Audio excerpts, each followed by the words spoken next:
বুধবার 17ই ভাদ্র 1432, ইংরাজি 3rd September 2025 এর শুভ সময়গুলো জেনে নেওয়া যাক।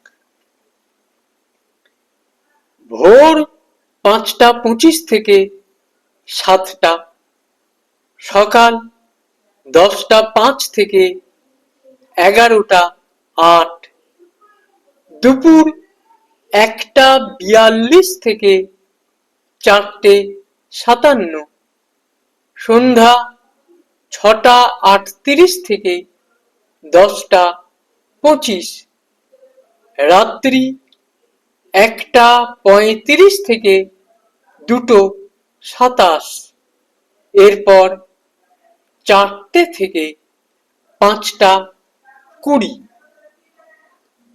দিনের ইম্পর্টেন্ট কাজগুলো এই সময়ের মধ্যে করতে পারলে অনেক বেশি ভালো ফল পাওয়া যায়। প্রত্যেক দিনের শুভ সময়গুলো আমি দুদিন আগেই আপলোড করে দিই YouTube channel astro guide, Facebook page কিছু কথা এবং ফেসবুক আইডি শ্রী দিবাকরে।